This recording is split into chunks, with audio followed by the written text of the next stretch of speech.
isang skill na dapat meron ka kung gusto mong mag-umpisa ng computer store business. So ito mga boss, no, ginamit ko rin to nung nag-start ako na mag-start dito sa computer store business. So makwento ko lang sa inyo mga boss, no, dati ang dami ko pong tinry para makapag-start dito sa computer store business. Nung una mga boss, yung isa sa winning product ko mga boss ay yung customized na UTP cable. Ayan. So, ito during pandemic days pa to. So, dati mga boss, ang dami kasing nagre-request, ang daming umu-order ng customized na UTP cable. Ayan.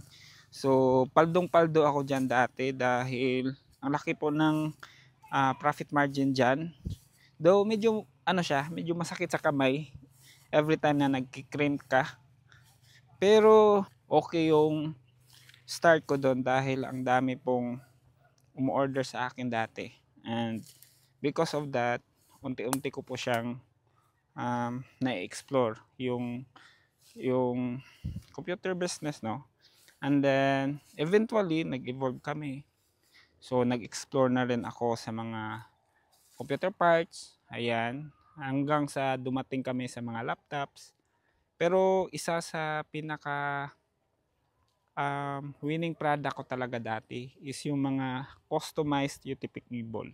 Kaya yan yung masasabi ko talaga na huwag kayong matakot na mag-testing.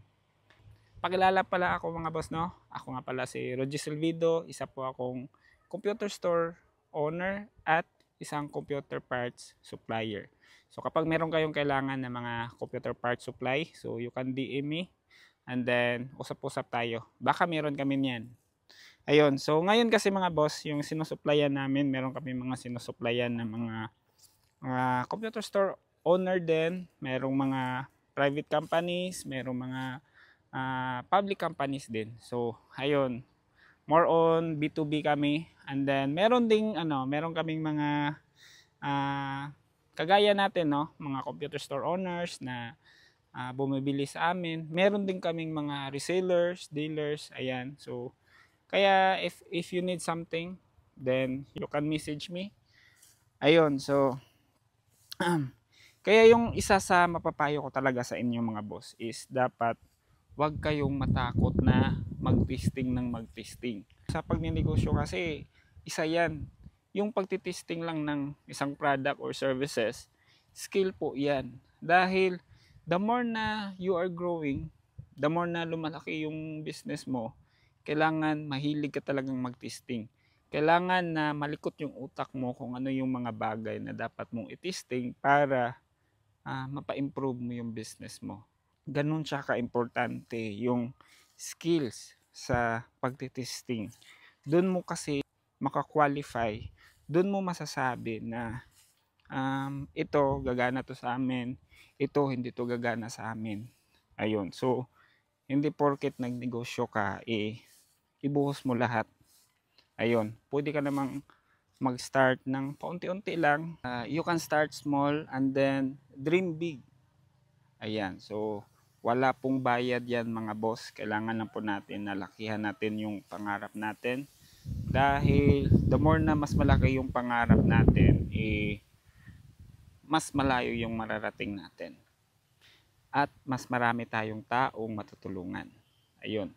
So, sinashare ko po ito sa inyo ngayon mga boss dahil naniniwala po ako na para makalagpas ka sa stage na kung saan hindi mo pa alam kung para ba talaga sa iyo yung computer business or siseryosuhin mo ba talaga yung ganitong larangang negosyo, kailangan mo siyang itesting ng itesting. Malaking rason diyan mga boss bakit hindi ka pa sure kung para sa iyo ba talaga yung negosyo na yan, baka hindi mo pa nahanap yung target market mo talaga. Hindi mo pa nahanap kung ano yung winning product mo. Ayan, so hanapin mo yan. Kailangan mo yan silang pagdugtungin. Dapat mong mahanap yung product market fit sa negosyo mo. So, dapat kang mag-testing mga boss para alam mo kung ano yung mga products and services na dapat mong fokusan at hindi fokusan. So, ayun mga boss, no, ganun siya ka-importante. Congratulations sa'yo at sana wish ko sa'yo na tuloy-tuloy na yung progress mo, tuloy-tuloy yung growth mo dyan. Subok lang ng subok. So, ayun. Invite ko pala kayo, no? Meron tayong grupo. Iko-comment ko na lang po dito sa baba ng video natin. Pwede kayong mag-join doon. Lahat ng nandun ay mga computer store owners. Meron din tayong mga kasama doon na mga computer technician. Pwede kayong makipag-network doon. Ayun. So, ayun ang mga boss, no? Sana meron kayong natutunan in to this video. So, ayun lang. See you on my next vlog mga boss. Ciao, bye!